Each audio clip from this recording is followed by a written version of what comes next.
Warning, the Dub Talk podcast contains language and content that may not be suitable for younger audiences. Listener discretion is advised. There will also be spoilers for various anime throughout the course of this episode. Please use caution in case we discuss a series that you haven't finished yet. Finally, the opinions expressed are those of the individual participants and may not reflect the Dub Talk podcast as a whole. Enjoy the show.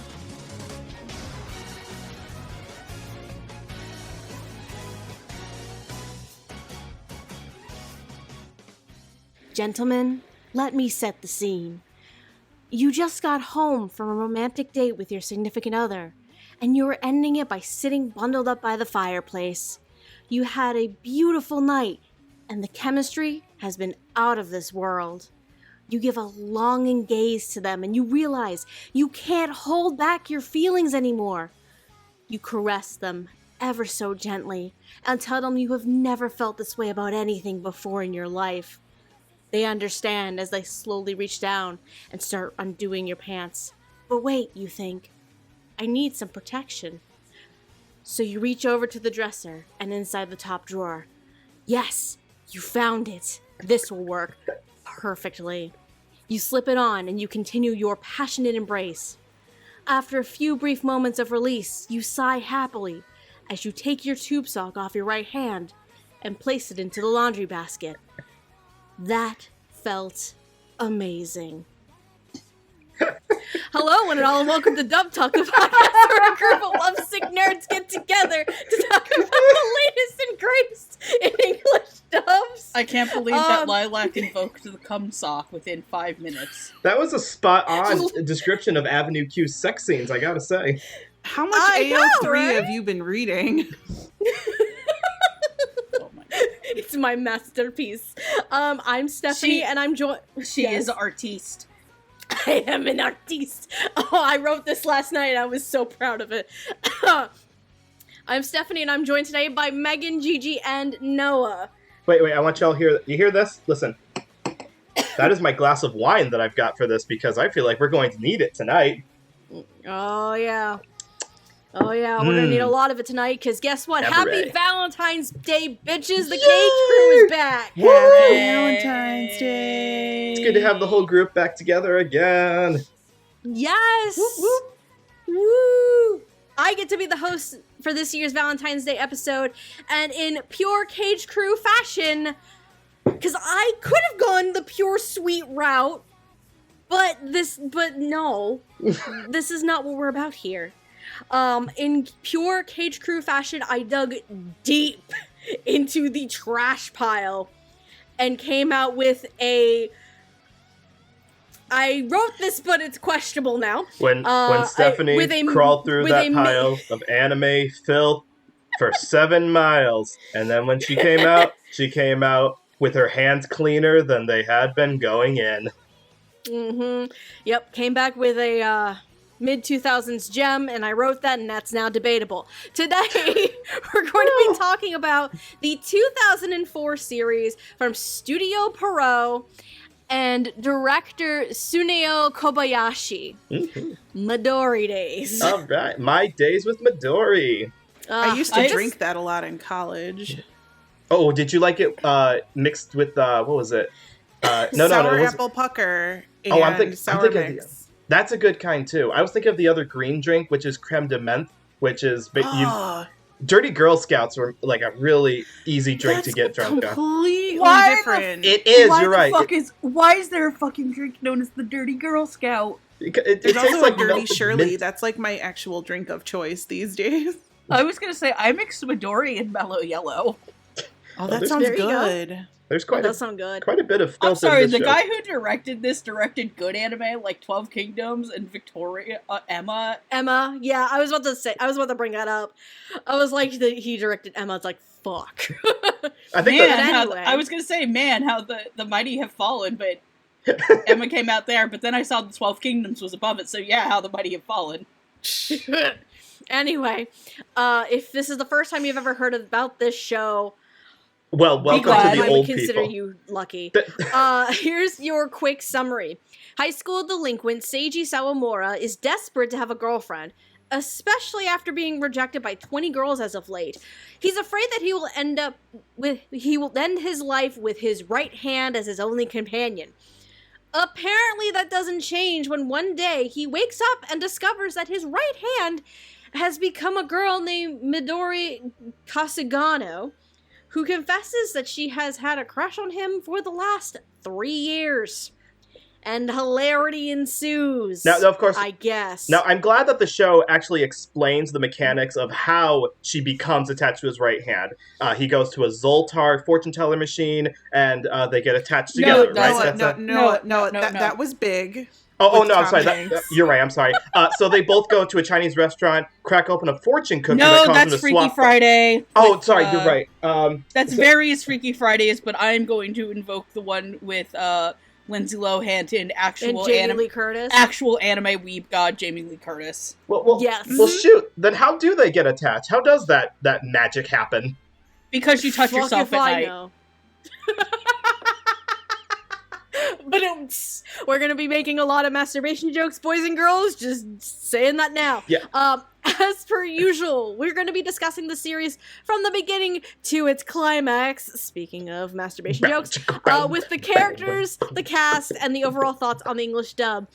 Who's ready to get really intimate? This is gonna be fun because for the younger viewers out there, the Midori Days was kind of like a seminal, everybody had seen it kind of show. For those who grew up watching their anime in the mid to late 2000s, I feel like it's fallen off the radar. Like it's not as well seen, as evidenced by where it's streaming, which we'll get to later. So so some people back there are having nostalgia flashbacks, and the rest of you are about to get an education lesson. Oh boy, I will say this. When I said earlier I had to dig through the fucking trash pile, I dug through the trash pile. I was looking at my shelf, I'm like, what the fuck do I have that we could do for Valentine's Day? And I had like a handful of options. I gave like a few out there. We were aiming for a one-course show, so that took out, like, what did I have? Kami-sama Kiss, and then there was one other that I had. And then there was a few shorter ones, like Say I Love You. There was another one I can't think of off the top of my head. And then there was Midori Days. And for some reason, everyone was like, let's fucking talk about Midori Days. No, that's not y'all. I voted for something else, just so you all know. Midori My Hero. That was another one I had. Your girl Gigi knows her trash. Gigi voted third party. Trash. I was like, let's just pick something that isn't too core because we have to get this out by the 14th. Exactly. Yeah, I know. Well, I think it also helps that has everyone here seen the show before this recording? No, I had only seen, like most things of the mid 2000s, I learned about what this was through AMV Hell. So apparently I watched 5 episodes of this in 2011, according to my anime list, and never watched it again. So I was actually about to bring up the same conversation. So I was a freshman in college, and I was in my anime club at the time, and we do like anime watches on Friday nights. And for some fucking reason, because at the start of every semester we pick out a slate of shows that we would watch, and for some reason this show got in. I didn't watch the whole thing at the time. I kind of skipped it. It wasn't for me, and now I remember exactly why it wasn't for me. But anyway, I think we're at this point. We should just dive right into this trash fire that needs to just go away. It's not that trashy. Okay, so why don't we dive right into either a big dumpster fire. Or, I don't know what else this is. So, thankfully, this is one of those shows that has a relatively small cast. So, this is going to be easy to get through. But first, as always, we need to start with the ADR staff. We have the ADR director, the assistant director, and the person in charge of the script adaptation. And given that this is kind of fallen off the map, I don't think that this group is going to be people that we've heard of before. Right, Stephanie? Surprise, surprise, first of all, this is a Media Blasters dub. So that would explain a couple things. Media Blasters, purveyors of fine pornography. Another fun surprise. So the dub was produced by NYAV Post, which would explain a couple things, including a blooper in one of the outtake reels. But in terms of the staffing for this, so... Oh, lordy. The assistant director, I'll start there, is Alexa Zimmerman, who has also been the assistant director or ADR director for Gal Gai Gar, King of the Braves, Shrine of the Morning Mist, and Night Hunters. And as our ADR director and script adaptation, and voicing the cat as a running gag in the entirety of this fucking show, a fat cat who just wants love and to not get hurt by a bunch of fucking bullshit. That'd be Sean Schemmel. The Dragon Sean Ball Schemmel, guy? Yes. Yeah, motherfucking Goku. Motherfucking Goku directing Midori Days. Holy shit. So Sean has also directed series such as Ah My Goddess, Samurai's Deeper Kyo, and Weathering Continent, and he's also done the script adaptation work for Samurai Deeper Kyo, Seven of Seven, and Space Pirate Mito. A lot of the stuff, doesn't have a lot of directing credits under his name, but a lot of the things that he has directed, he also wrote for. So, starting off with that, how do we feel about the directing and writing of this show? Because this show, it came out in spring of 2004, so the dub probably was maybe, 2005, between the period of like maybe 2005 and 2007, if we have that window. According to release dates, the first American DVDs came out in spring 2005, so yeah, about a year after it broadcast in Japan. That makes sense. I think I bought my set at Anime Boston the first time I was there. Yes, I was with you. I think I encouraged you to buy it. No, you were not. You were not with me. Oh. Because I was dating my ex at the time. Never mind then. Did you get the complete collection that came with the stickers inside of it? So mine had the box. Okay. Mine is the box with the 3 individual DVD sets. Gotcha. I can't remember the vendor I directly bought it from. I got it on like a Sunday. It was like $20 to $30, so it was cheap. Just like the show. In more ways than one. But no, it was my first Anime Boston, because the first couple of times I went to Anime Boston was with the anime club I was with in college. So I remember distinctly my first Anime Boston. I bought it there. But anyway, directing and writing, what do we think? This is very indicative of the time period, because if you do not have the subtitles on or you're not watching in the original Japanese, you're going to miss a whole lot of random Japanese pop culture references that kind of get scrubbed out of the whole English dub. They were obviously going for a more mainstream American audience that didn't need to look up definitions. Here's one example. When Rin is describing her training regiment for Seiji when they were kids, there's a scene of her holding him by his ankles and he's underwater when they were kids. And in the sub, she says, I went all Inugami clan on him. And I was like, what does that mean? So I looked it up. What she's evoking is, if you look up the Unagami family, it's a 1976 film where the movie poster, is these dead legs poking up out of the water, because obviously the person is dead. So that's the kind. Oh, Jesus. That's the kind of like references that get thrown into the original that they didn't really retain in the Japanese. Same thing with food too. There's a lot of different foods that kind of get either. I think they turn a Japanese pasta dish and they just call it spaghetti. Did we get a jelly donut? There was no jelly donuts. I swiftly looked for that freaking thing, because this is NYAV Post. I'm like, are you keeping the tradition alive and well? But no, that was not one. So the only way. Sorry, go ahead, Noah. Oh, I was gonna say I'm complimenting them because they had the task of adapting some pop culture references in a way that wouldn't need to be looked up, and they didn't need to do the ADV thing where you put a translator's note up on the screen. So for that, I give Sean and Alexa a lot of props for that, especially for a show that wasn't. I don't think this ever got like a television broadcast either. So this was very much there's a reason this never got a television broadcast. For some reason, there are a lot of tits in this show when there doesn't need to be. There are 2 major reasons why. So shout out to anyone who watched the show on YouTube, where they censored the tits by like drawing a black bar, so that as the camera pans over to the tits, the black bar just kind of like covers up the nipple region. Like, that's the real way to watch it, not the uncensored version. This is a Christian anime God. YouTube. Yes, this was on the, Oh my god. the Trinity Broadcasting Network loves Midori Days. Speaking of the pop culture references and stuff, what the English dub does, and what you kind of was talking about, they do have some lines and some moments where they bring in pop culture references that us here in the United States would understand. And then there are just some that are just, like, very internet culture-y. Like, I think somebody said, I'm going to put on, Less Fighting Love at one point. What? Oh, the song? Yeah, they're like, no, it was, I don't know what it was, but it stood out, and it was like, oh, hey, let me put this karaoke track on. It's, Oh, yeah. Oh, okay. Yeah, when they go out karaoke-ing. Yeah. Also, Noah, thank you for saying the Trinity Network thing, because I thought of a very horrible idea that I must get out of my brain at this moment. Oh, Proceed. No.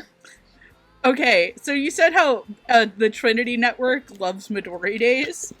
Yes. So now I'm otherwise. thinking of, like, the American Christian version of Midori Days called called Jesus Days, where a horrible American delinquent boy skips his Catholic school and one day wakes up with Jesus as his right hand, and they go on wacky hijink adventures for him to become a good Christian boy again. Oh my god. However, Oh, Kirk Cameron needs to steal that and put it on GAC. I would watch the hell out of that show.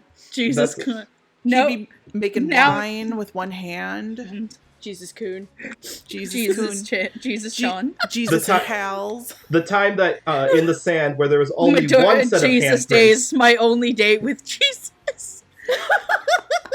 My days with Jesus. And That's at the awful. end, at the end, when like Jesus goes back into heaven and he's going through the park to like look for Jesus, he's like, my life was so much better with Jesus. A part of me's lost now.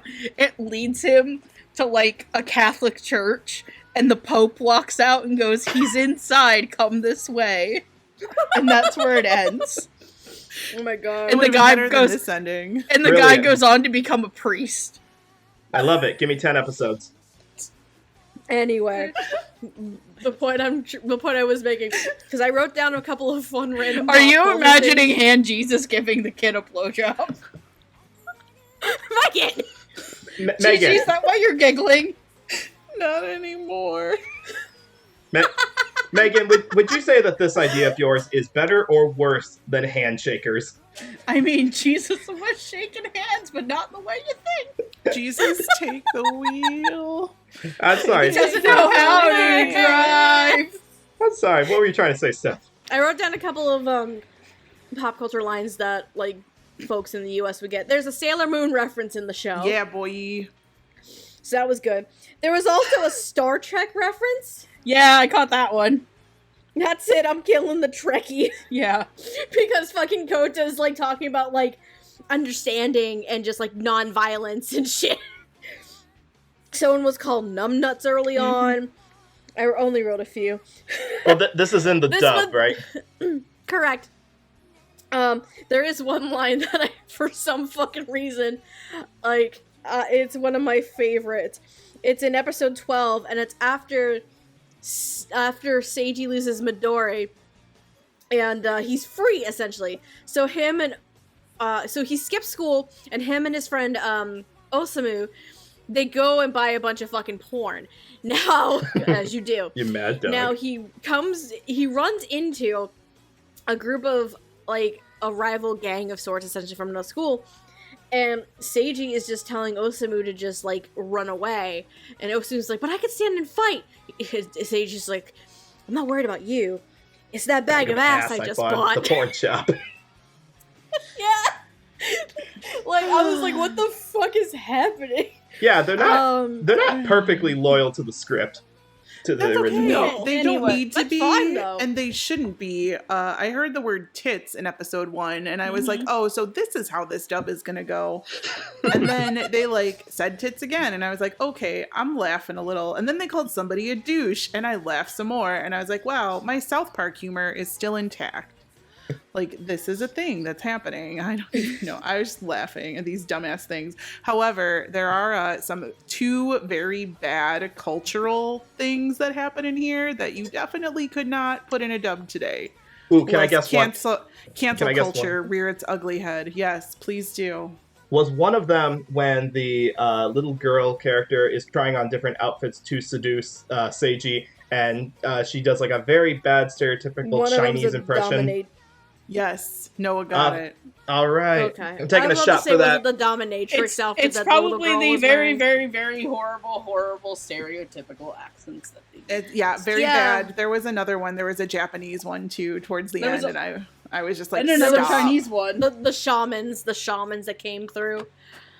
Yeah, one of the many shamans in there, by the way, is fucking Dan Green, as an FYI. Did he cluck like a chicken? Did he what? Did he cluck like a chicken? That would have been appropriate. That would have been appropriate. God. But anyway, other thoughts on the directing and writing of the show? Yami Yugi is Midori on regular Yugi. Not the direction I wanted, but okay.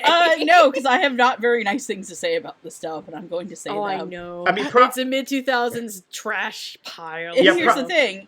Here's the thing. Like, most people are like, oh, it's a dub before, like, 2009. It's fine. It's like, no, it's not, because there are a lot of dubs that come out in the same era that were done over in, I think, like, California that were really good. Like, and the thing is this, I hate to be this person. I really do.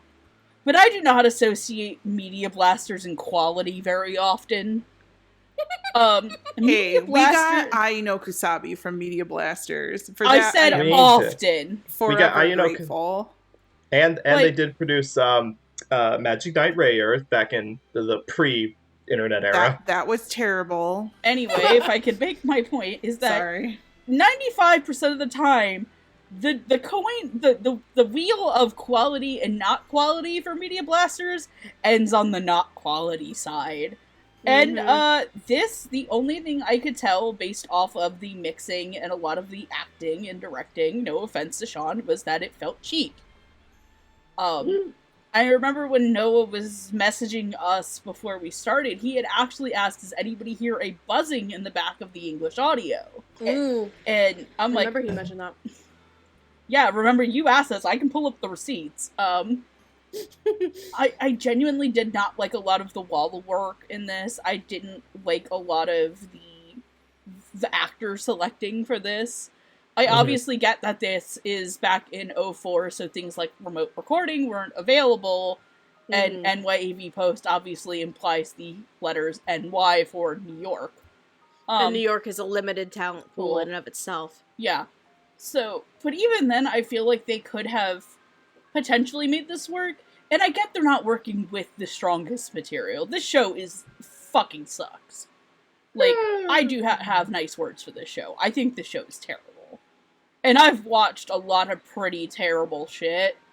This was kind of up there for me in terms of just really bad, and I'll get to it when we talk about one of the characters. Really? Okay. Yeah, I genuinely did not like this show, and I do not like a lot of what happened in it and what caused certain characters to act a certain way.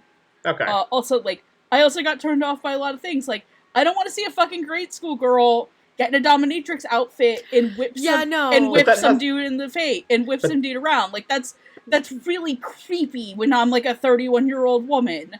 But that's nothing to do with the dub. No, I'm saying that this is because it's not working with good material. Like, I've explained this before to people who've been on episodes with me, like, you can make a good dub out of a bad show, but you're still not going to be, your dub may still not be as strong as a dub that had stronger material to work with. I don't think that this show had a lot going for it going in, so, like, the dub just kind of doesn't feel as good to me. And I genuinely do have a lot of issues with some of the vocal performances, some of the choices to what were done to characters' voices. I just genuinely, I thought the dub was just okay. Okay. Like, I felt it but I did feel like it felt very cheaply produced, especially considering that there were other dubs made around that time that sound better. And even maybe before that sound better than this. Mid-2000s and Perot and cheap in the same sentence? Never been done before. Oh my gosh. It was weird because, like, through a lot of parts I watched with Chris, and I was like, what did he just say? Like, I can't understand what they're saying. Like, they were, like, mumbling something or talking too quickly that I couldn't understand it, or they, like, let the joke fall, which I think is terrible. If you're gonna say a joke, like, let the joke go, don't let it fall. It really did sound cheap, like, to the point where I wish I had subtitles on it. Tubi doesn't have subtitles, so I watched this with ads. Kill me. Same here. So I just sorry. Whoops. Like, the mixing was really bad. Like, I'm sorry. I know it's like 2005 or whatever, but I mean, we got Sailor Moon before this, and Sailor Moon was fine. Like, not that I'm holding everything that's, before the year 2010 to this is what Sailor Moon did, but at the same time, it was just, the casting was kind of boring. I don't know who any of these people are. They could have made it really interesting, and by interesting, I mean they basically could have made a bunch of shitty jokes the entire time, and they didn't. No. They just got lazy. They could have leaned into the so bad it's good territory. They could have. And that's kind of what you wanted, in a way. Yeah, because this show is fucking terrible. But they didn't. But the outtakes were hysterical. The outtakes were gold. Oh, okay, fine. That's without question. The outtakes were fucking gold. I love that Media Blaster's saving grace was that they put outtakes on their DVDs. Look, if they would have just let the dub go the way the outtakes were, I would have been way more interested in watching it. Other than, oh my god, I have to get through this. This whole bag trying to give him a notebook. No, but also, like, here's the thing. Here's the thing about that, because I've gotten into this debate with some people, because people are like, oh, they should do more dubs more dubs like Ghost Stories. The Ghost Story argument, yep. It's like, no, it's like, the Ghost Stories dub is a thing of its time. Is very much a thing of its time. And the thing is that, in my opinion, if you're going to do that, you might as well produce 2 dub tracks. And no studio is going to fucking do that. Right. Because I do think that even if the story is shitty, like, even if I personally think that this anime is fucking garbage, someone out there is probably really gonna like this fucking show. This is probably somebody's favorite goddamn anime. And I'm not saying that they should have gag dubbed the whole thing, but if they were gonna lean into the douches and the tits and all the weird South Parky jokes, make it sound like South Park. Okay. So keep, like, the more crass language and stuff, don't just cheap out on it. Yeah, like, go as opposed go for to it. Like, just go full, like, kind of commit to it a little bit more. Yeah, like, you're uncensored. Like, there's boobs everywhere. There's a boob joke every episode that's very not tasteful. So just make your whole thing not tasteful and call it a day. But here's the thing: is that you're not dealing with traditionally nice characters. These are delinquent. Most of them are delinquent school kids. So you actually have an in-character reason for them to be acting that way. Whereas the dub and the actors and the directors do not make the characters who are the nicer characters. Like, they don't make Midori say super crass things. They don't make her milquetoast best friend male character talk like that. It's only the characters who, like, have more of a rough edge to them, like Seiji and his sister. So that's fine. In character. That's fine. They just should have committed more to it. I disagree. I feel like the dub was trying to capture naturally the this time period, which it was the dying days of the delinquent school kid genre. Like, we kind of saw it peak in the 80s, like the Akira time period. It lingered on through the 90s with stuff like Great Teacher Onizuka and Yu Yu Hakusho. And then in this time period, it was petering off with stuff like Cromartie High School was almost becoming a parody of it. And you see remnants of it in something like Midori Days, where the characters are evocative of that. So how do you translate that into a show that's ultimately a romance story? Honestly, the show that this is the closest to, tone-wise in the original, is Fruits Basket. When it comes to like, nice, sweet girl who has a crush, develops a crush on a bad boy character, and the two of them complement each other. And that's the heart of the show. It's surrounded by a whole bunch of, as you guys were saying, substandard characters, cliche tropes. Did we really need a Comic-Con episode or the puppet doll otaku character? No, we did not need any of that. We needed more sweet episodes of Midori and Seiji together, and those are the good parts of the show. It's just a shame that we had to surround it with a whole bunch of school rep classmate trying to hit on Seiji, or, hey, let's have our sister take us out to drinking with her biker gang characters. No, we didn't need any of that. So what you're saying then basically is the core of the show kind of got lost in translation with the surrounding elements. It absolutely did. Is how you're feeling. Okay. Yeah. I can kind of see that a little bit, because... So, I think the directing and writing was okay. It's not something to write home about. The performances kind of either leaned towards a little bit stale on one end to like obnoxious on the other. Mm-hmm. There was really not much of an in-between. It was almost either one end of the spectrum or the other almost constantly. It's not something to write home about, which sucks because I'm kind of torn about how I would have imagined to take this material, because on the one hand, I'm in the camp with Gigi of like, if they would commit a little bit more to some of the jokes, it might give it a little bit more life and flavor to it. But I also see Noah's conundrum of the core of the story just being surrounded by a bunch of like noise to drown it out. And so by the end of it, for me, once everything was resolved, I was like, huh. So, okay, that was a thing. Didn't spend nearly enough time on that central conflict. Honestly, yeah, right. I didn't mind, I'll get into why I hate the whole, love triangle that it attempted to have, but, I didn't mind the stuff with, the two girls trying to get him, with Seiji obviously going to eventually fall for Midori. There was no other person he was going to fall for. Right. I just have issues with how that was set up. With the motivation as to why this other girl liked him in the first place. I almost dropped. I almost literally dropped the show. Were pissed. If I was watching this on my own, I would have dropped the show right then and fucking there. To let our listeners know, she set the Skype chat, the Twitter chat on fire, basically, when trying to watch that episode. I was fucking pissed. Yeah, she was not thrilled when this came up. I mean, okay.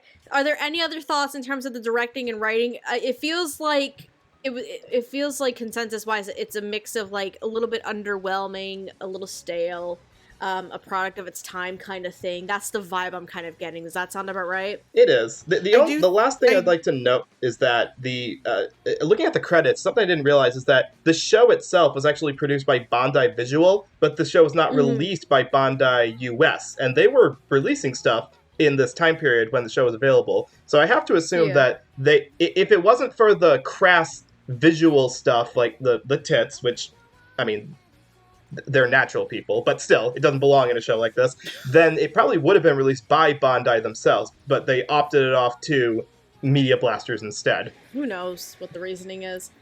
Are we good to move on to our first massive group of characters? I will say that Sean Schemmel does voice the best character, and that is the cat. Yes! Gigolo! That is the best cat. He is the best cat. We want good things for him, and it seems like that by the end of the show, he has a lady friend, so good on that cat. All right, let's go. Okay. So, from here on out, there's essentially two groups of characters. One is going to be Seiji and Midori, but we're going to talk about them later on. This group is just essentially all of the secondary characters. All the other people on the box. Yep, all the other people in the box. So we have... Oh, right off the bat. So we have Megan's favorite person, Takako Ayase. She is I like Takako. I don't like what they do to Takako's character. Okay, fair enough. She is the class representative for Seiji's class. She originally detested him, But here's where it comes in. But after Seiji saves her from a gang, she begins to harbor a secret attraction to him. Unfortunately for her, all of her plans to confess her feelings to him fail, either through Seiji's obliviousness or outside circumstances. I fucking have the wiki pulled up, because I barely remember what some of these characters are doing.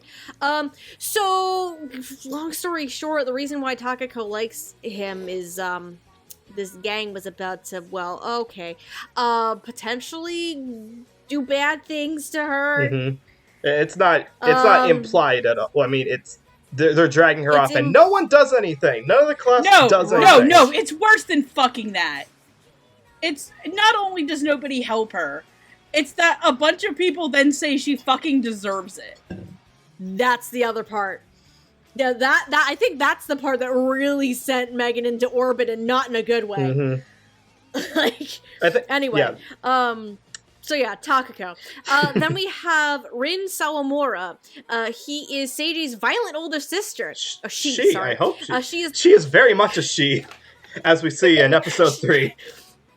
She is the former leader of a powerful street gang, and her favorite hobbies are drinking, beating up Seiji, and taking his allowance. She was the one who taught him how to fight when they were young. She shows up every once in a while. We have... Oh, sweet lord. Mini dominatrix in the making, I guess. Shiori Tsukishima. Why don't you just have a seat over here? Just have a seat over here. Have a seat, ladies and gentlemen. She is a 10-year-old neighbor of Seiji's who has a crush on him. She tries a variety of ways to gain his attention, even going as far as asking Rin what kind of women Seiji likes. However, he never takes her advances seriously, as he still treats her like a child. Thank you for that, dear sweet lord. That could have been awful. Then we have Shuichi Takemizawa. He is a classmate of Seiji's who is a doll otaku. He always carries around a doll of a fictional anime character named Ultramarin, and seems to have a creepy obsession with the character. He is also good at making clothes for dolls, a talent which means an expanded wardrobe for the miniature Midori when he finds out Seiji's secret. So, side note, Rin and Takemizawa are 2 of the 3 people who find out what is the deal with Midori. Mm-hmm. The third one is actually Kota Shinjioji. That's a mouthful. He is a childhood friend of Midori's who is also a fellow first year at the same high school as Midori. He was always in love with Midori, but over the course of the series, he manages to develop feelings for... What the fuck? I am sorry. This wiki has manga spoilers. Listen to this shit. But over the course of the series, he manages to develop feelings for Seiji that make the miniature Midori extremely nervous. Yeah, that he's bisexual because... I don't know, the show also needed biphobia for some reason. Why not? There's a manga based on this show, by the way. And it ran for the show is based on a years. manga. Other way around. Yeah. And then the last character we're going to talk about is Osamu Mayahara. He's a year younger than Seiji, and he goes to Seiji's school as an underclassman. He idolizes Seiji for his fighting skills, and is arguably the closest thing to a friend Seiji had before Midori. However, he seemingly cannot keep himself out of trouble, as he constantly gets caught by rival gangs. Just a quick note on the time period this is. If this show had been made like even 5 years later, Osamu would have definitely referred to Seiji as his senpai, because in the original Japanese, Seiji refers to him as his kohai, because he is 1 year younger. That's the class dynamic. But they never put the word kohai or senpai in the dub anywhere. Mm-hmm. Okay, so in terms of who voices these characters, as Takako Ayase, we have Molly Weaver. She has voiced characters such as Mizuho Hamaji in Shrine of the Morning Mist, Saiko Toba in... Oh, this is going to be a mouthful. So, Hiroden, Legend of the Dragon Kings, and Renee Roberts in Tokyo Mew Mew. The 4 kids doublets. The original. As Rin Sawamura, we have Zoe Martin, who has voiced Kaede Shiranai in Ninja Nonsense, Mayrin in Pokemon Mega Evolution Specials, and Yuit in Queensblade Rebellion. As Shiori Tsukishima, we have Michelle O'Medlin, who has voiced characters such as Kyo in Legend of Himiko, and Randy and Maze and Erica in the 1997 Berserk film, Berserk series. She was also in the original trilogy of films. Shuichi Takemizawa is Joshua Popnoe. There's not much on him either. He voiced Yuri's Borg in Alien 9 and Brant in Maytel Legend. Stephanie, I'm sorry, you cannot mention Alien 9 and just write it off like that. That is one of the greatest anime that you should never ever watch. Is it a hentai? It's not a hentai. It's in that school of post-Evangelion horror shows with little kids as the main characters. Oh! It is in Digimon. It's in Digimon Tamers realms. Gotcha. Without being good like Tamers. So, next we have Kota. As Kota, we have Sebastian Arculus, who has voiced Rex Owen in Dinosaur King, Yuichi Minami in Goku-sen, and Yu Asakura in Shaman King, the original Shaman King. As Osamu, finally, we have Sean Elias Reese, who has voiced mostly minor characters in Berserk and Giant Robo. However, you might know him as Professor Rowan in Pokemon Diamond and Pearl. So, I don't know where we want to go with this. How do we feel about these performances? This is quite a New York cast, that's for sure. As a side note, we're not talking about her. Midori's mom, by the way, Rachel Lillis. Midori's poor mom, who for some reason doesn't put clothes on her daughter in a coma. Right. Yeah. Weird. This show is weird. I just wanted to preface in this discussion that just because actors don't have a lot of credits to their name and we in the year of our Lord 2023 have not heard very much from them does not mean that it automatically means they are not talented or have not paid their dues in the voice acting sphere. So if we come across as saying like, I don't know who this person is, it's not an indication of that's their talent. Also at the same time, these actors might not just be voiceover actors. They could be doing commercials. They could be doing radio. They could be doing TV, film. We don't know. That is true. Voiceover is just, for some of these, voiceover is just not their primary career of choice, which is perfectly fine. Now, that being said, someone in this group made a comment not too long ago about it's either they play the character very straight or very obnoxious. And in this group, we get the dynamics of both of those sides. So I'm going to assume that when that comment was made, you were thinking particularly about Takemizawa on the obnoxious side of things, and then you were thinking of Kota for the stale side of things. The Wonder Bread side of things. Yep. Yeah. Who's Mihara again? Mihara? Oh, Osamu. That's Sean Elias Reese. Oh yeah, he's the Professor Rowan. Oh, is he the guy is he the little like punk friend?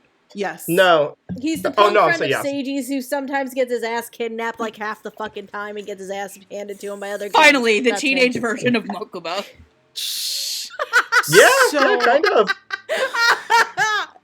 Yes! Oh my god. We did it. We let Mokuba grow up.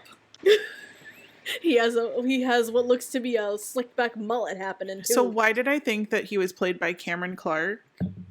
And he's clearly not. That's on the other side of the country. Well, I heard Snoopy from Snoopy the Musical from the cartoon version. Oh, this is where you heard it? Yeah, and I was like, oh my god, it's Snoopy. And Chris was like, what the fuck are you talking about? And I was like, Snoopy the Musical. And he's like, Snoopy doesn't talk. I said, bitch, Snoopy talks. He also sings. He wants to be the big bow wow. There are a couple iterations where Snoopy does talk. Only in the Broadway version. Only in the musical adaptations. Well, sad to say it wasn't him, so then I was very sad. Yes. But I did find out that the guy who was Snoopy in Snoopy the Musical is also the voice of Leonardo in the original Ninja Turtles. So I found that out when I was Googling this show, and I'm forever grateful. By the way, you should YouTube Snoopy the Musical 1988 and realize that every song lives rent-free in my head at every moment of the day. Cam Clark is a chill dude, by the way. I met him God, last year or the year before. It might have been the first time I was at Kineticon. Yeah, the first time I was at Kineticon. Because they had all 4 of the original the Teenage 80s. Mutant Ninja Turtles there. Yeah. Oh my god. The dream. I got him to sign the volume of Monster that I have because he is a character in that. You and your monster manga. Alright, so it's my ever-growing project. So Anyway. yeah, I thought it was On the note- Snoopy, so I thought it was good, and then it wasn't Snoopy, and I was like, it's still okay, but it's not Snoopy. Kota, I said, meh.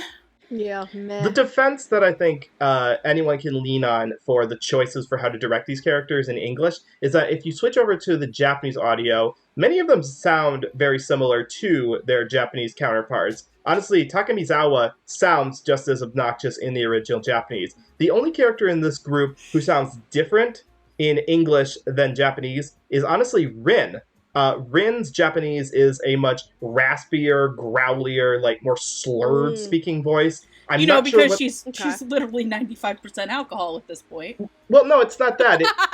It's supposed to be like unrefined. It's like almost an Osakan accent. Just that like slurred backwater kind of dialect. Yeah, I get it. They didn't. Yeah, thank you, Gigi. Zoe does not give Rin that voice. She gives her a very big sister affectation who is very easy to understand. Even when she gets in her drunken or moments, she's just a mean drunk. I mean, but to be fair, I've heard better drunk One-sama voices. I mean, it was decent, but it wasn't like to the point where it could have been. I don't think it was supposed to be funny. I mean, she really reminded me of Ryoko from Tenchi Mio, so that's kind of like what I was hoping for, and then it didn't go there. Okay. Great, now I want her to make a cameo in Owl House now. Oh no. The best. I'm sorry. The long-lost third sister. Yeah, so I agree with Gigi that I've heard better drunk Oni-san voices. One other thing that they kind of cut out of the dub is that Rin keeps referring to herself as O-Rin, as like her like badass gangster name, and I don't know what that's supposed to mean. Like I don't know if that's like I looked it up. When you type in the words Japanese O-Rin, you just get pictures of bells. It's like a ceremonial bell is what an O-Rin is. So I don't know. I don't know. That's a translation that got lost in translation. It's One-sama plus Rin. O-Rin. Do you think that's what it is? Yes. That's my guess. Probably, yeah. Okay. So, anyways, I had no problems with Zoe as Rin. I thought she serviced the character well, even when she's being incredibly despicable and encouraging underage characters to hit on the main character. Oh god, to sexually harass adults. I'm okay with Zoe as Rin. There are times where she's a little bit too obnoxious for my taste, but like, I think if, again, like, maybe if this was, like, dubbed at a later time, it could be a little bit more refined. Shiori. Oh, Shiori.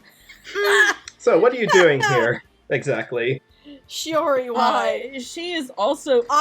She is also obnoxious. Michelle does her best to play this obnoxious child.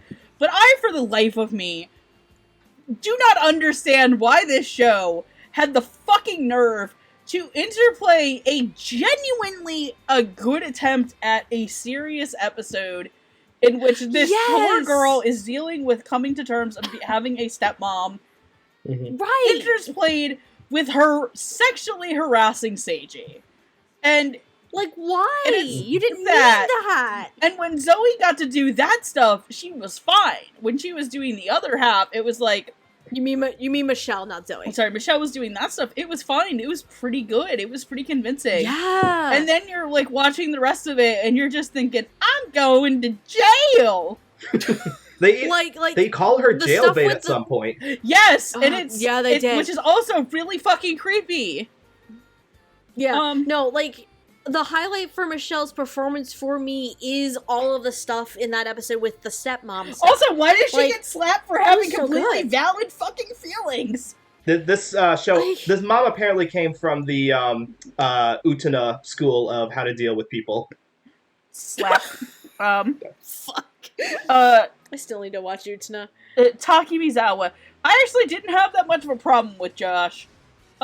He was fine. Like, Really? It could have been. It leaned towards stereotype, like but at mid 2000s otaku stereotype, which was okay. Yeah, and it's just it's okay. It's just really dated, and I didn't particularly care about it. Yeah, that's the thing. It's kind of. I honestly felt kind of bad for him at points, just because everybody was like shitting on him for being like a doll otaku when, like, he was actually like outside of his doll obsession, he was actually a genuinely nice guy.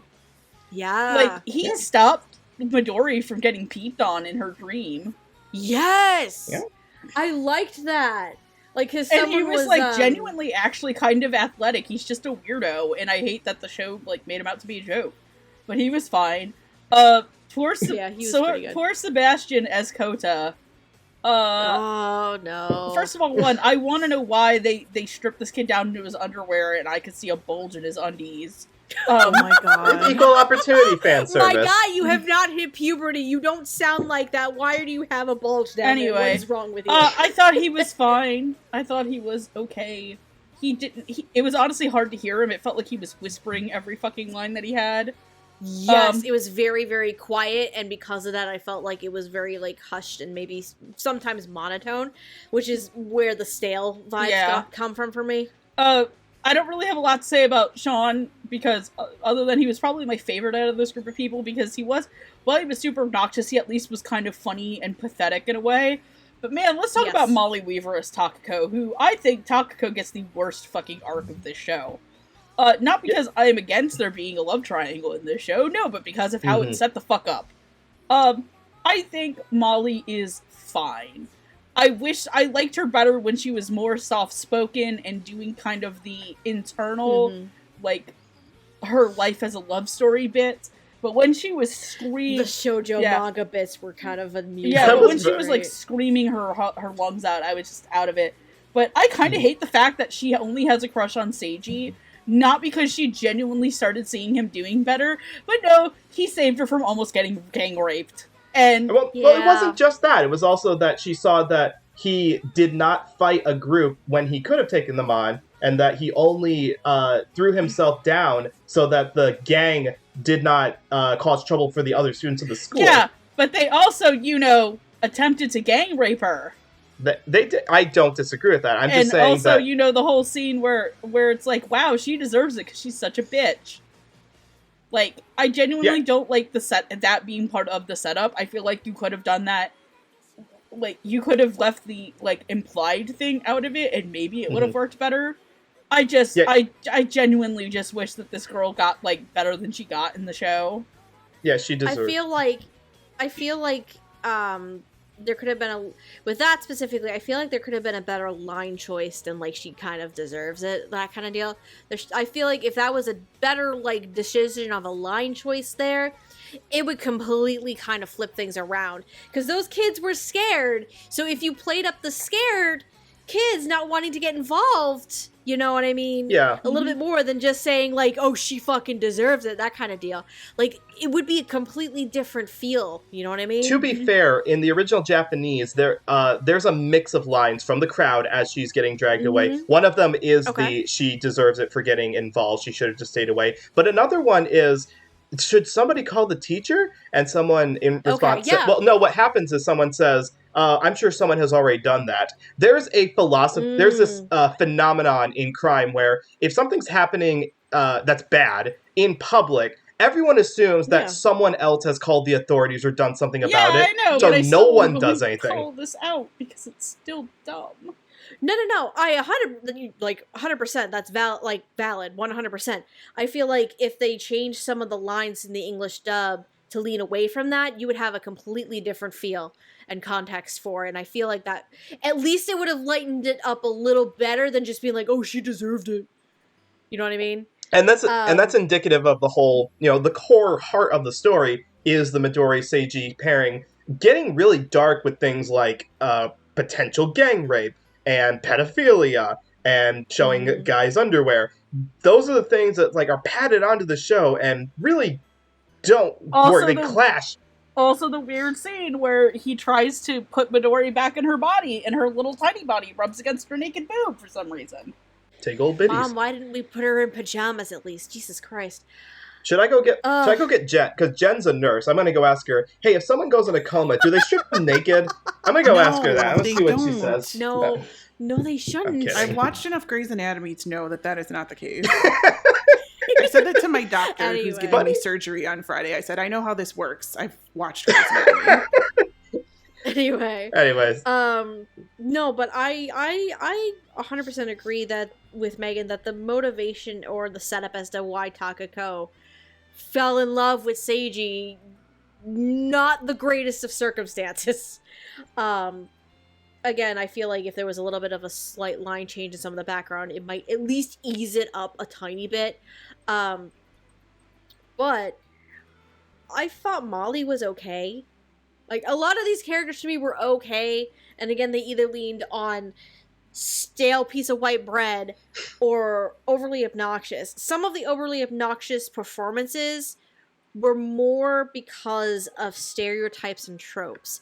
So, Joshua as Takumizawa, kind of a stereotype and trope there. A little bit dated, but points still stands. Zoe Martin kind of leans into a trope of the big, like, tough girl, like, tough big sister kind of deal. Mm-hmm. I like the more obnoxious ones leaned heavily, I think, in more of those tropes, and it was just kind of like, okay, this is where we're going. That's fine, I guess. What accent was that?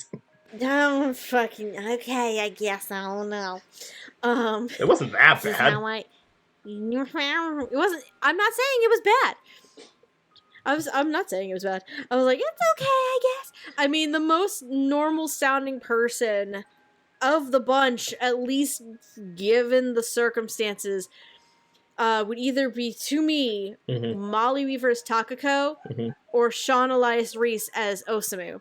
Oh, definitely. Those ones, yeah, Osamu, like, it's fine. Because he didn't get to Molly do anything. Weaver is the close second. Yeah. And he doesn't really do anything except getting his ass kidnapped all the time, the shit kicked out of him. Pretty much. Like, he doesn't get, like, comedically pervy moments when it's like, guy, hey, dude, there's 2 girls who want to see you. 2 girls. It's like, no, he doesn't. He keeps it pretty reserved. No, yeah. Also, I like that those 2 girls literally stuffed him into a fucking trash can. Yeah. It's like, oh, he went to the store to get you stuff because you were sick. No, nah, bitch. We stuffed his ass in the trash can. Gigi, how do you feel about these performances? You know, I talked on a couple of them already. Shiori's voice, for the most part, was very cringe to me. Not as cringe as somebody else we're going to talk about, but I just... like, at one point, I literally screamed at the TV, "She's a baby!" Yes. Like, I couldn't get over, like, the writing around her character. It just really was not great, but that aside, I don't feel the same that you guys do about her serious moments being the good acted ones. I think it's the other way around. Because at the end of her quote unquote serious episode, I was just kind of like, where did that ending come from, and why did it end on such like a flat place? You know what? I agree with Gigi. That's fair. I feel like it's not that the comedic moments were better morally, but I do feel like she got to shine a little bit more, and I didn't quite buy the more serious moments where she like kind of reconciles with her stepmom, or she's talking about, and she's in my mom is in heaven with the angels. There is no heaven. She's being devoured by worms. No, there is no heaven. There is no heaven. She's decaying. Yeah. I bet if your mom was decaying in the ground. I bet if your mom was here, she would say, "Help! Let me out of this box." I'm telling you, the outtakes are the best part of the show. Ladies and gentlemen, the outtakes are gold. They guys. are. It's great. I didn't feel like it was great, and this is not the only person I'm going to talk about when I say this. Honestly, I really liked the girl who played Takako. I thought she was great.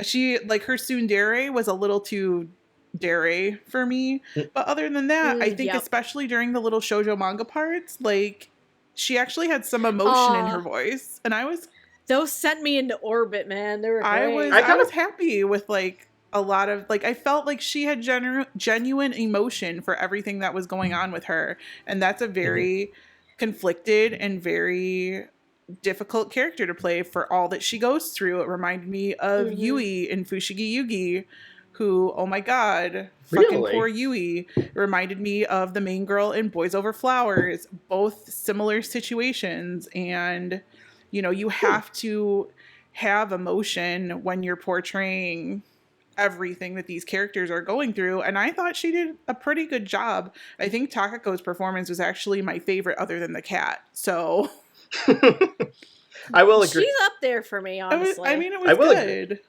Yeah, I also like these tsundere characters that are much more on the dere side than the soon. I'm not a fan of like the Toradora archetype where the character's just kind of shrill and unlikable. Yeah, I hate and that. I did like Molly's little speech she had with her friends near the end of the show where she was kind of talking about how her crush is unrequited. And it's like, this is still the same character who, back at the beginning of the show, was talking about, you know, just bad-mouthing Seiji solely for the fact that he wasn't, you know, a good person in her eyes. So that's a good range, and I think it helped that the show actually gave her that kind of a range. It's just a shame she had to go through the arc of what they put her through, because this manga was clearly written by a guy. Yeah. Clearly. Again, if they reframed the motivations, then we wouldn't have this conversation, but here we are. The last thing I'll say is that as much as we've bad-talked some of the actors in this group, none of them are the worst actor in this whole group. The very worst actor, the very, very worst, is Shiori's dad. And here's the thing, is that you hear him, and that is like a Microsoft Sam speaking voice. And as soon as we started recording, I had to look up who voices Shiori's dad, and lo and behold, it's a pseudonym. Oh, it's a pseudonym. Oh, yeah. You can look it up on your own. So that's let's worst. Leave it there. Yeah, let's leave it at the Let's leave it there. So, Never talk about that again. So yeah, mixed bag on the supporting cast for Midori Days. Yeah. I'm just looking. Wow, that is okay. That is a name, guys. That is a name. That it is. Anyways, I'm done talking about these groups. They tried. Are we ready to move on to our main duo? Let's go. Yes. Our handy dandy main duo? Hell yeah. Alright. She even has an handy notebook. Oh my god, she does! She really does. It's literally handy and dandy. Oh, Jesus. Okay, Seiji Sawamura and Midori Kasugano. I think Midori wanted to give Seiji a handy dandy. No! On countless No, occasions. she did not. She was shy about seeing stuff like that. Like, you know, she was modest. Not when she was his right hand. She wasn't shy. She was very talkative. Anyway, our lead characters, Seiji and Midori. Damn it, I just had a very cursed thought. I don't want to say it because I do not want to ruin the 90s children's childhoods. Oh, are you talking about Please Blue's don't. Clues? Look, I'm enjoying the resurgence of Blue's Clues, not just because of the new movie that came out, but because everybody pairing Blue from Blue's Clues with Bluey from Bluey nowadays. Like, that's wholesome. Let's keep it that way. I know, and that's why I must die with this accursed knowledge in my brain. Excellent. Good. Take it to your grave. How about you give us the cursed knowledge later? How's that sound? Okay. Just so we can all suffer later. Bonus content. Yeah, bonus content ain't gonna be coming on the episode. Seiji and Midori. We have our leads, Seiji Sawamura. He is a 17-year-old delinquent student who is feared for his fighting skills. Seiji fights to protect the weak using his powerful devil's right hand and is nicknamed Mad Dog Sawamura. Fighting people has a price, however, including everyone, including girls, fear him. He's gone through 17 years without a girlfriend, and 2 he months. wants one very badly in 2 months. They make a point in that. Gotta count them. And then, so Seiji, our wonderful hero, ladies and gentlemen, whose only redeeming quality is protecting the weak and not taking the advances of a fucking child. Thank you. He's a smart boy. That is a low bar to clear. Congratulations on doing the bare minimum. Midori Sorry, they called that out in the outtakes too. You did the right thing. By what? Not boning an unconscious girl? Yeah, pretty much. Midori Kasagano. She is a 16-year-old girl who ends up as Seiji's right hand. She has had a crush on him for 3 years. One day, she wishes to be with him so much so she finds herself in the place of his right hand. This causes problems for him since it is his devil's right hand that he punches with. Midori's real body is in a coma, and her mother tries everything to bring her except for putting clothes on her. I was just gonna say that. Put clothes on her. Clearly, that's what was holding it up the whole time. Oh, clearly, Midori is from a family of nudists. Obviously not, because if that was true, all of the butlers and maids would have been nude. It's actually just they actually got a shaman to make everybody appear like they had clothes on just to keep up appearances.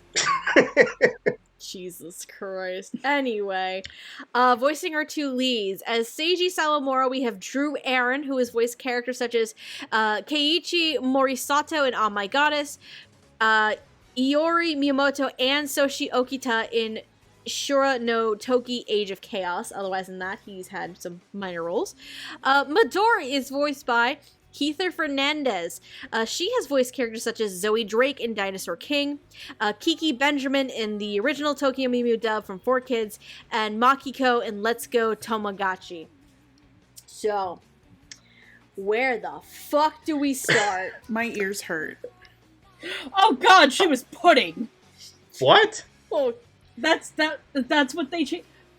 Kiki Benjamin was the name that they changed Buling Huang to in Yumi Power. Ah, gotcha. Oh, God. Okay, so I'm gonna give a little bit of credit for the show. So, a lot of the Midori's performance is a fucking, pitched up on purpose. Yeah, I know. I figured that out. There's a clear break, from where Midori is baby hand job Midori, as to Midori is human sized Midori, because even Chris said you can definitely tell that they changed it, and I said, yeah, I know that they changed it, but the fact is that little hand job Midori is so shrill and high pitched. Yeah. It just sounds like this. Oh my god, you guys! Gigi, you just went so high pitched. My Discord started cutting you out for our safety. See? Oh my God. But the only other reason I was trying to bring that up is they do similar vocal work with Drew as Seiji. When Seiji becomes when Seiji becomes the right hand. When Seiji becomes the perfect the perfect hands-on carpet puncher. There's so many other ways that this could have happened to where my ears didn't suffer permanent damage. When Midori is talking and she's normal sized, she almost sounds like Monica Rial. And I was like, okay, I hear the tonal similarities here. I can see what you could have been going for. I get it. But the problem is that when she's so tiny, she has dog whistle octave range, and it fucking kills me, and I can't understand anything she's saying other than Seiji, I love you, Seiji forever. And I'm just, Seiji, I love you. Oh my god, but it's worse than that. It's just so bad. It's worse than my impression, 100 times worse. It literally hurt me. And the mixing is so bad that I had to turn it up to hear Seiji. So by the time Midori said something, it was so loud. And I was just kind of like, oof. I can't even comment on Heather's acting ability because I feel that it was okay when Midori was normal. But when she was small, which is 3/4 of the anime, it's intelligible or unintelligible. Sorry. I don't know. There's just. If she didn't have that shrill of a voice, it probably would have been handled a lot better. Which means the performance might have been better. There are a lot of high-pitched voice actresses, even today in the year of our Lord 2023, that can do something high-pitched, but you can understand what they're saying and they can put acting and thoughtful emotion into it. And I just, something was up with this. Like, I don't know what they were going for here, but the problem is hurt. The problem is that if you switch over to the Japanese, it sounds identical, and they did not, not pitch it. That is just the actual seiyu's acting voice. Like, she might be putting a little falsetto into it to get up there, but it's still the level that they had in Japanese, and so they had the choice when they adapted it. I don't even think that they pitched it in the English version. I think that's her talking. Yeah. So what you're trying to tell me, basically, is what Midori Days did with Midori is they pulled a Kari Walgren and Fooly Cooley. They tried to match the tonally. Yes, they do. And it's in stark contrast to Seiji, who sounds nothing like his Japanese counterpart, for the better, in my opinion. But that's such a hard card to pull out, because just the way that English speakers natively talk is so different from the way that Japanese speakers natively talk, that to try and match with a Japanese seiyu, it's a very hard task to pull off, and this obviously didn't do it very well. Like, I didn't listen to the Japanese, so I can't make any words about it, but I just wanted to understand what she was saying. And the sad part is that Midori is honestly the heart of the good parts of the show, because you have a character who's been demonized by the surrounding community, grew up in a kind of a toxic family. I think his sister basically beat the shit out of him.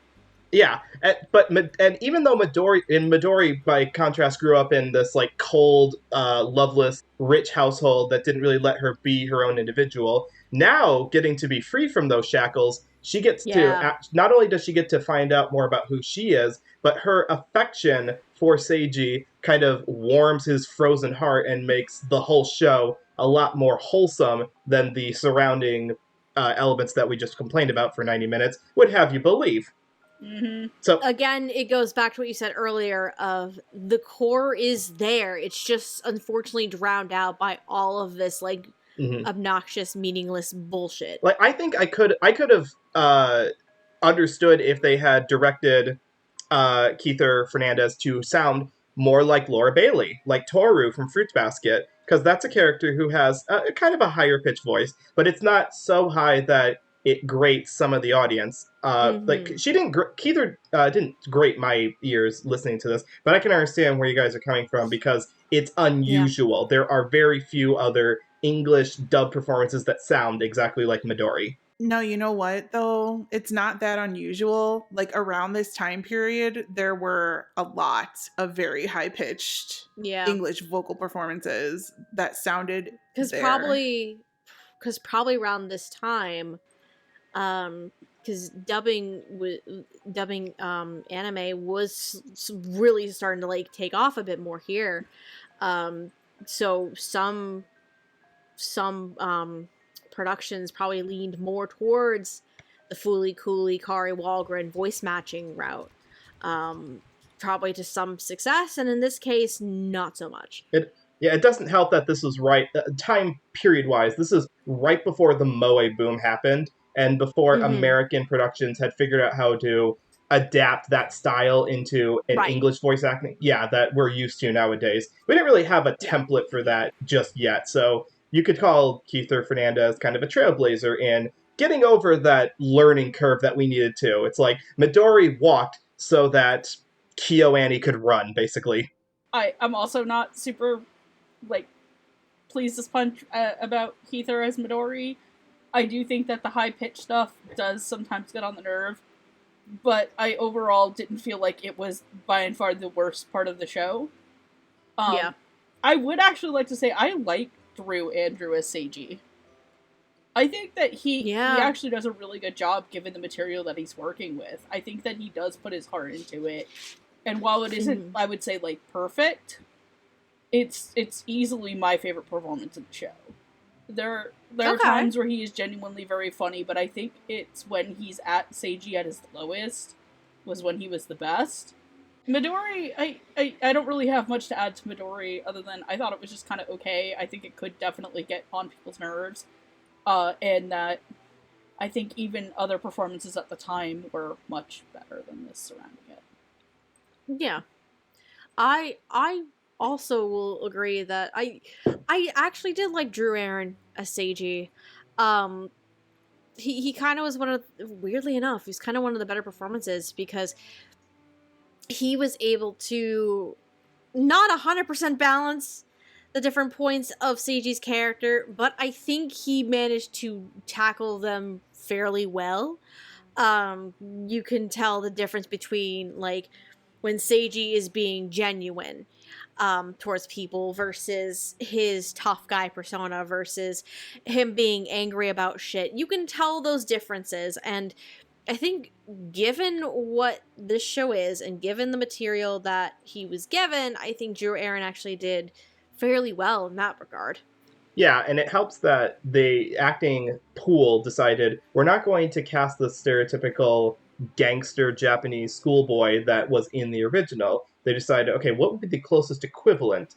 And they came up with this voice it's more subdued, but it's also more confident. And that makes you like the character a whole lot more.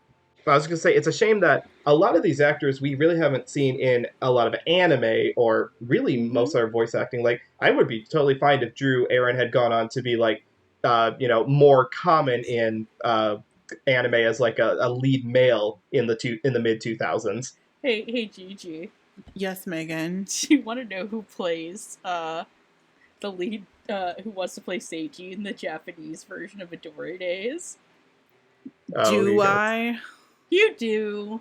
Who is it? It's Kisho. Kisho? Oh my god, he's the lead vocalist of Grand Rodeo, Jesus Christ. Oh my god. I thought Grand Rodeo was the guy who plays Natsuki. No, that was Old Codex. Grand Rodeo. He's Natsuki from fucking Utapri! That's what I just said. Yeah. No, you said no. Makoto is... She just said Natsuki. She didn't say Makoto. She said Natsuki. Oh, yes, he's that guy. My bad. Side note. Okay, I'm watching this subbed now because I think it would be a whole lot better. So, as a fun side note about Drew Aaron, he's done some theater, some television, and some film. For theater folks out there, he did some performances of Rent in 2002, probably taking over for Anthony Rapp as Mark Cohen. I was gonna say, did he play the lead? He played. He played Mark. He played Mark. He probably took over for Anthony Rapp, who was the original Mark on Broadway. He also did. Sorry, coincidentally enough, Anthony Rapp, also a lead actor in You're a Good Man, Charlie Brown, the other Broadway show based on Charlie Brown. Drew Aaron also was in High Fidelity on Broadway. He also did the South Pacific revival, it looks like, in 2008. In the original Berkeley cast, he did American Idiot, which was that musical based on songs by Green Day. So what you're telling me is he's a Broadway actor. He does Broadway, he does a mix. He also did, on Broadway, the last notable credit he has on Broadway, according to Wikipedia, Spider-Man Turn Off the Dark. Oh man, that was a shit no. show. Yeah, well, so did that guy from Degrassi. Wait, was he Spider-Man? And so did that guy from fucking Hadestown. So he was he in Degrassi, Stephanie? Gigi wants to know. So was he in Degrassi? Hold on. No. He was not. So who was Spider-Man? Who was in Degrassi? So it was Craig Manning, the best Degrassi character. So Spider-Man Turn Off the Dark. He was primarily Flash Thompson in the show as well as ensemble. But my guess is he also understudied for Peter Parker Spider-Man as well. Remember that shit show, Spider-Man Turn Out the Dark?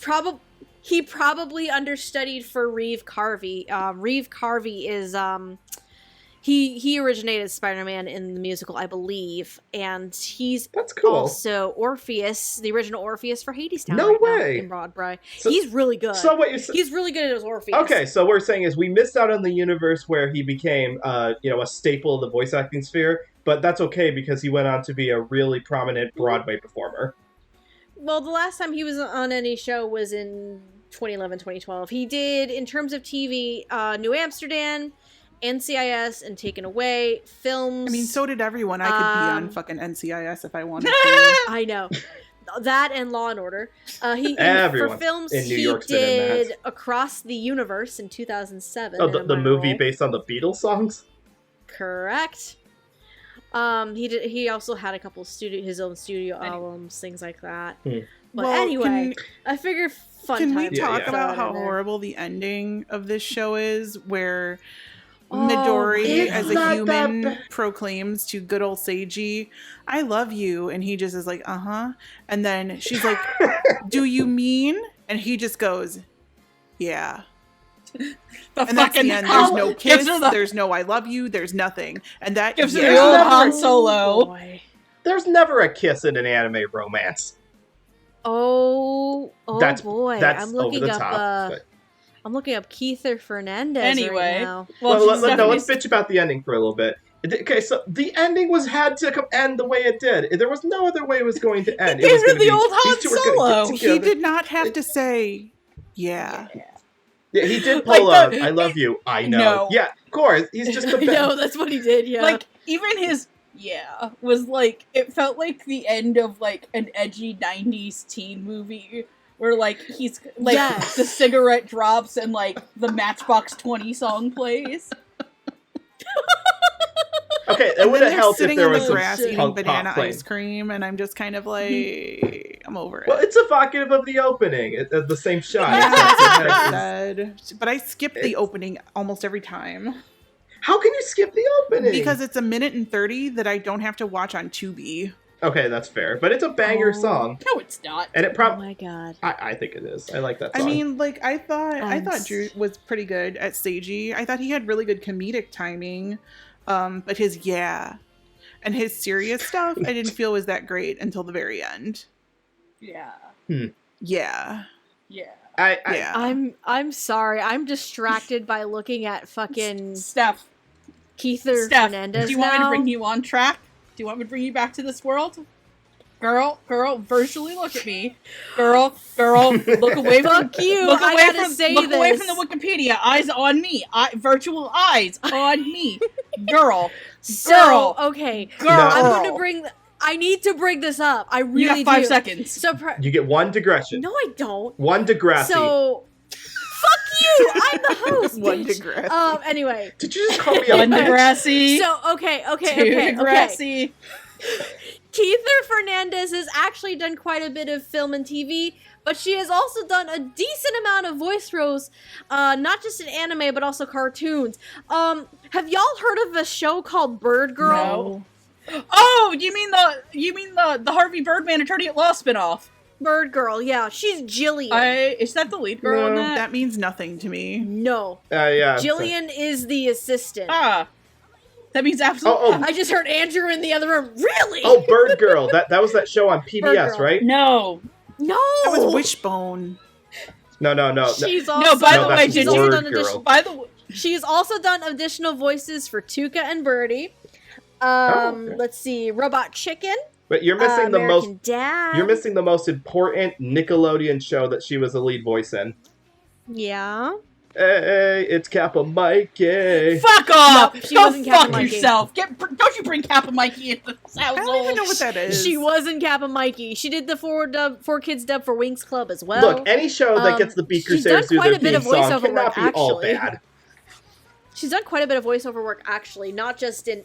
I mean, her anime credits are not that much, but she's done a variety of other roles. I'm sure I can tell she's not a bad actress. It's just that it was pitched up so high that dogs could hear it. So what we need you to bring this back on track is, how does this show rank in terms of the other shows we've done for Valentine's episodes, in terms of, like, most romantic to Nakaimo? It's better than Nakaimo. I don't think so. I'd rather watch Nakaimo than this. Why? Are you kidding me? Fucking hate yourself? Are you kidding me? This was so boring. I was so bored. Oh my god. I will agree with Gigi that it was actually rather boring. It only had maybe a couple of fun, like, little one-liners. The reason I will agree it's boring, I just don't want to watch Nakaimo again because I like going for a show without the risk of incest. That's, yeah. Listen, You got 10-year-old dominatrix in this show, so pick your poison. I do not, but at least I don't want to play a smart enough boy to not go for it. I don't want to play the Alabama roulette. Ding, diddling, diddling, ding, ding, ding, Okay, ding, ding, all right. Okay. So, like, is there any other thoughts on Drew Aaron as Seiji and Keitha Fernandez as Midori? These two needed to just block the rest of the group, mostly out of the show, and just have their show. The show is called My Days with Midori, not My Days getting spanked around by a 10-year-old dominatrix. Yeah. You know, I always thought this show and Green were, like, interchangeable, but I guess not. See, somebody asked. Someone was talking about how I do terrible shows for Valentine's Day with people, and somebody asked me if we'd done Green yet. It's That's on my definitely shelf. not going to be my pick for next year, but somebody else feel free to steal it. I'm not, because I've heard horrible things about the Green anime. Josh, I know you're listening to this. For your next Patreon request, go ahead and throw Green in there. Wait, what the fuck? Bryce Pappenbrook's in it? It's got some real actors in it. It's just an awful show. Oh no! But that's no. Anyway, but this show, is there any other thoughts on Drew or Keitha? No, okay. I think we're good. Let's move this over to final thoughts. Yes, let us do that. On the English dub of Midori Days. It's been Who fun. wants to go Final thoughts. Don't. Okay, Gigi, don't. Anyway, final thoughts. Okay, fine, I'll go. This is not a great show. I do understand why it got notoriety when it first came out, and it wasn't just for the uncensored fan service. That was honestly the lowest appeal to me when I first saw it. I was like, can we get this without that? This feels out of place. Because the sweet moments where Seiji and Midori are kind of balancing each other out. Seiji gives her confidence. Midori gives him romance, in the sense of, like, someone can actually show that they love you even with your rougher edges. That is nice. Like, I like that part of it. The dub did capitalize on that dynamic and was saddled with all these other characters who don't really advance that plot very much. But that said, I don't begrudge any of the actors in this. And if you out there are listening and wondering, should I watch this in dub or sub? Honestly, this is perfectly listenable in dub. The pitch thing is going to follow you even if you go into the Japanese. And you might get a chuckle out of some of the dated slang and the attempts to sound hip and natural in some of the language. There's no offensive wordage, thankfully. We've talked about shows where they've thrown in language that's become unacceptable anymore. And none of that is in this show. Yeah, thankfully. There are, however, racist stereotypes. Yes. Yeah. But again, that comes from the original visuals on screen. So I'm gonna rank this at like a 6.5 out of 10 in terms of like the dub itself. And the show itself, if you just focus on those really nice moments, it's like an 8 out of 10. It's just a shame you gotta trudge through going on a date, you little bitch. And the outtakes are the best part. Yeah, the outtakes are really good. The outtakes are the best part. Look up the outtakes. That's all you need are the outtakes. That's all you need. Yeah, so good product of its time. That's where I'll end it off. I do think it's a product of its time. I also don't think it's worth your watch as a show in general. I think you could do better rom-coms of that time. Mm-hmm. You genuinely could do better rom-coms.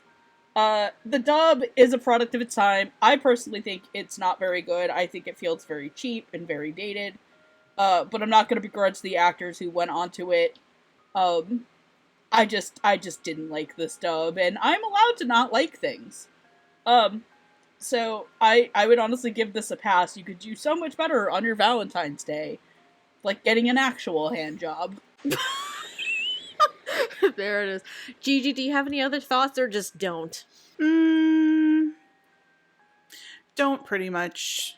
sums it up. It's on Tubi, guys. Why would you waste your time watching commercials unless it's for like the movie Cube, which I also watched on Tubi.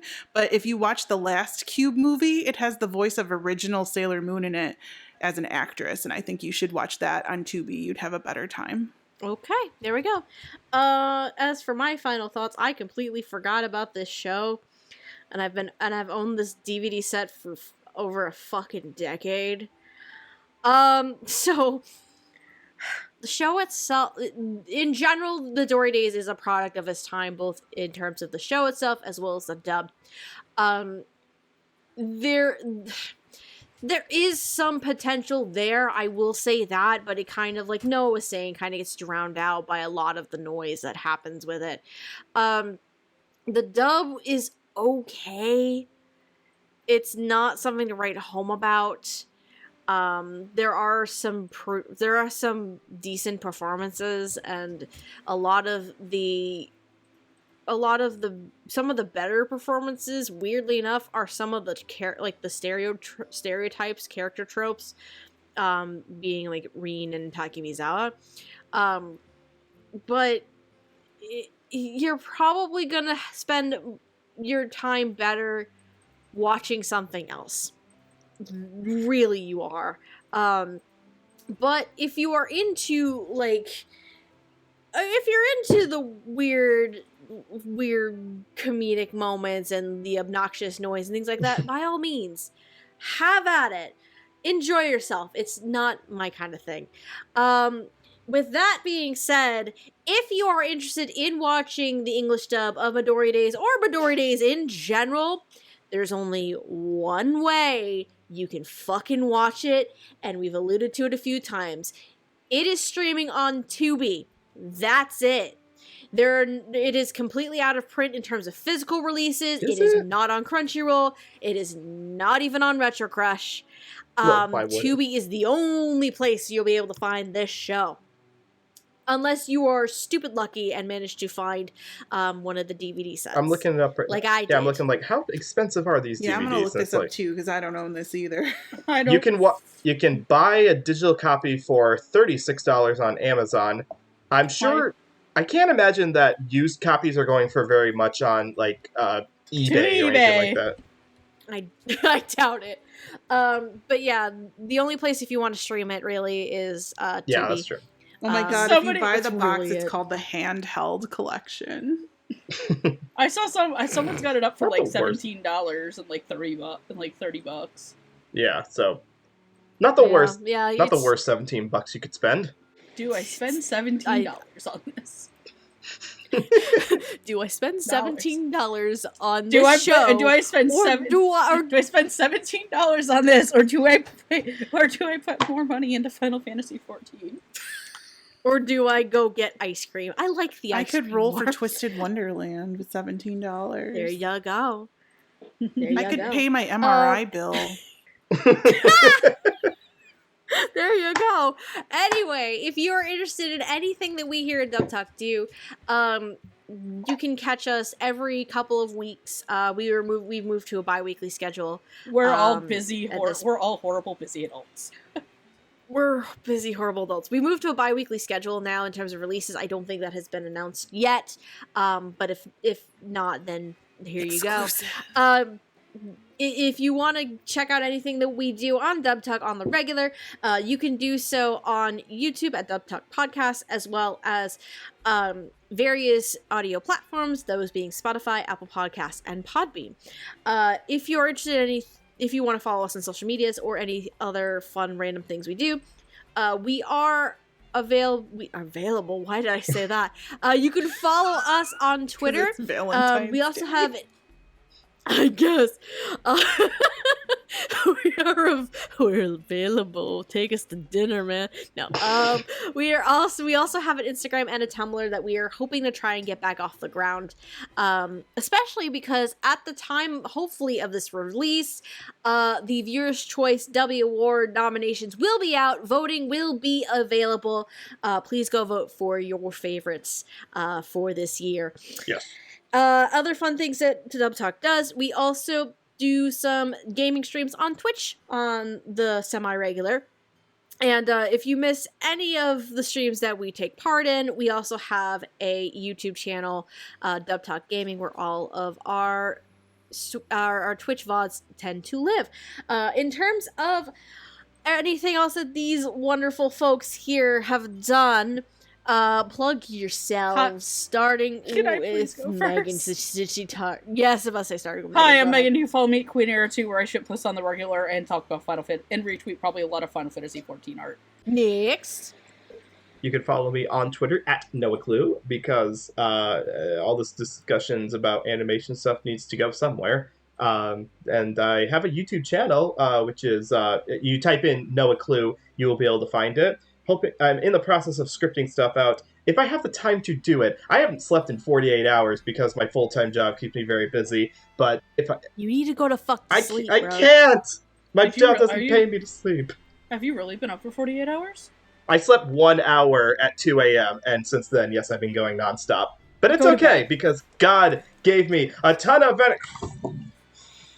Well, while Noah takes a nap, I'm Gigi. You can find Sweet me little baby on Twitter at AnimePalooza, where they closed Shining Live, so I have nothing to do anymore, but I still do nothing.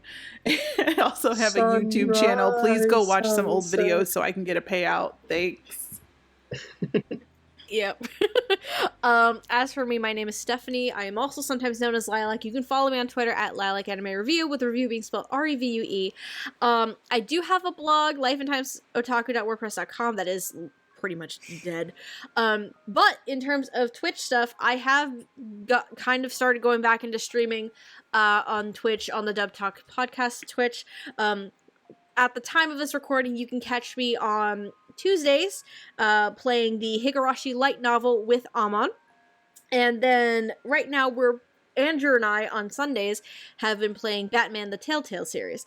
So we have fun times with that. I think that's it. Yay, happy Valentine's Day. Go be with the one you love. Happy Valentine's Yeah, what are you Day. guys doing for Valentine's Day? Ooh. Wearing a shirt that says "The weight of my heart is paved with beaver nuggets." You're welcome. Remember, ladies, if you want him spurting like a shower, fill him with beaver nuggets. I'm sorry. I'm just gonna say this. Nothing tops Surrey Dairy Children with the ripping them open like a PS, like a fucking Nintendo 64. Rip your lover's organs out. Nothing's gonna top that. Like, rip her open like Nintendo 64 on Christmas morning. Oh my god.